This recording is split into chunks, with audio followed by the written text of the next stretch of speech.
97% of people have at least one workplace fatigue risk factor.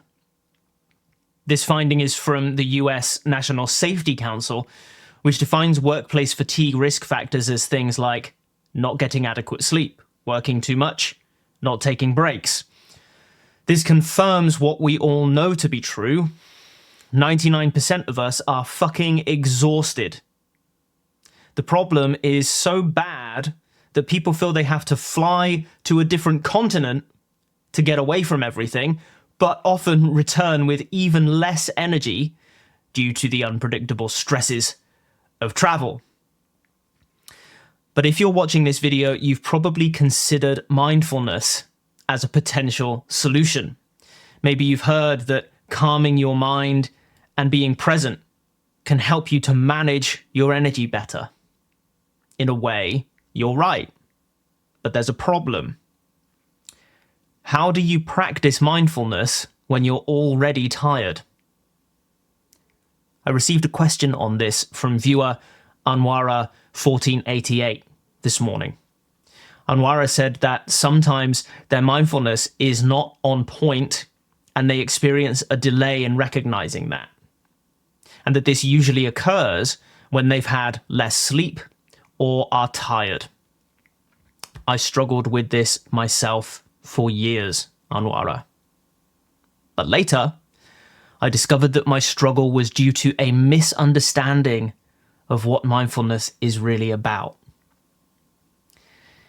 If you're like I was back then, mindfulness for you is about changing something. Changing bad thoughts to good thoughts, changing bad feelings to good feelings, changing confusion to clarity.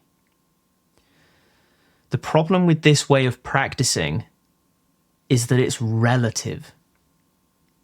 And as long as your practice, as long as your peace depends on something being a certain way, whether it's your body or your mind or your unreasonable boss, you're fucked. Because in the relative world, things are always changing, often in spite of your efforts to shape them to your liking. Even if you could arrange the perfect circumstances for yourself for your entire life, perfect home, perfect partner, perfect work, you yourself would eventually undergo the ultimate change, death, and you'd have to watch all of that fade. And if you're attached to those perfect things you've arranged, which you will be, considering how much work they would take, then your death will not be at all pleasant. Now, when we come to spiritual practice, we often boast that we've transcended all that. We talk about worldly efforts and spiritual efforts as if they're different. This is a trap. As long as you hold the slightest demand that things be one way and not another, whether those things are outer or inner, you will never be free. Some meditators spend decades training their mind into a state of perfect calmness and equanimity, only to find their peace disrupted when they're hit by some catastrophe. They're taken totally by surprise and are forced to admit that their peace was conditional. For example, it depended on them doing a certain amount of sitting practice, or having a certain amount of quiet, or being in a place that supported their practice. Now, I'm not suggesting that these things are bad. I recommend that people use everything they can to support their practice and realization. But what I will always tell practitioners is that depending on anything, even stuff that's described as spiritual, is a trap. I share this Ram Dass quote often. "Do you want to be a meditator?" he asked. or do you want to be free? He's not suggesting that we don't meditate. He's suggesting that we meditate with proper understanding, which is that meditation is one of many tools designed for the purpose of realizing freedom. I use the word realizing here very deliberately because the truth is, you're already free. You cannot make yourself free because you always were free. This is what is to be recognized through mindfulness, and it has nothing to do with whether or not you're tired. If you're like I was in the middle stages of my practice, you think mindfulness is about being in a certain state. You feel that when your mind is clear and calm, or sharp, alert, then you're practicing correctly. But when your mind is dull or chaotic, you're practicing incorrectly. Clarity and calmness can be brought about by deliberately training the mind, and this is an excellent thing to do.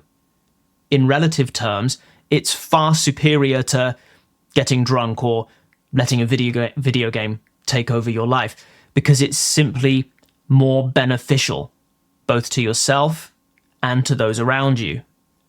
But in absolute terms, it's still a trap, because you're saying, I don't like the mind when it's dull. I want the mind to be different. It's still rooted in dissatisfaction, which is the basic problem of being human, the problem mindfulness is all about solving. So what do we do instead? We still employ mindfulness, but not for changing anything. We employ it instead for simple recognition. Recognition of what? Recognition of our true nature as the aware basic space in which the sensations of tiredness of all experience come and go. How do you know you're tired when you're tired? You know because you're aware, and that awareness is always perfectly lucid and clear, regardless of what occurs within it. You do not have to be well slept to be aware. If you think you do, your definition of who you are is too narrow. It's as if you're holding your right hand up to your face and insisting your other limbs don't exist, only on a much greater scale. What you need to do is, in a way of speaking, zoom out. Observe that cocktail of sensations you call tiredness, just as it is. Recognize that those sensations come and go, and therefore cannot be you. You are the aware, pure space in which, by which, as which, through which these sensations and all others are known. Recognizing this is what mindfulness is really about. Now, some practitioners find this zooming out to be inaccessible at first. They're so identified with the body, the mind, the feelings, that they can't see the context in which they appear. And that's okay. Deliberate, relativistic mindfulness practices are excellent prescriptions in this case. But for that practitioner to have a chance at true freedom, these prescriptions must be undertaken in the broader context I've outlined in this teaching. If you think that by engaging in spiritual practice, you're somehow racking up enlightenment points, you're going to be disappointed. Deliberate practices are provisional. They are tools to be used for one simple purpose: helping the practitioner to let go of their interpretations of reality and see reality instead as it really is. Once this recognition is made, deliberate practices can be renounced. The practitioner realizes that they always were free. They were just believing otherwise. The practitioner ceases to be a practitioner at all, ceases to identify as anything at all, and relaxes into natural meditative stability. From here, the notion that anything could be done to create or enhance that stability is seen to be absurd. Beware though, we mustn't rush this. If all you can do to slow the tide of mental chaos is repeat a mantra like your life depends on it, then that is your practice. If you need formal sitting practice to experience any degree of calmness, then sitting practice is the wise thing to do. But as you engage in these practices, leave the door open, so to speak, for the kind of recognition I've illustrated here. Some practitioners hear this teaching, the teaching of non-duality, and abandon their practices too soon. This is a great error. The wise practitioner experiments. The wise practitioner investigates.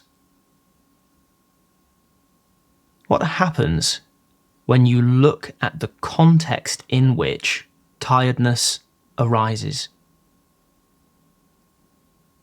Can you recognize your nature as the space in which it occurs? If so, keep recognizing. If not, splash some water on your face. If you want to know where you're at in your mindfulness journey, take my 1-minute quiz. There's a link in the description. Also, if there's something you'd like me to talk about, make a request in a comment like Anwara did, and I'll be sure to catch it. If you liked today's teaching, give it a like. If you want more of them, subscribe. If today's teaching really resonated, hit the notification bell to make sure you catch the next one. I upload every single day, and I hope to see you again tomorrow.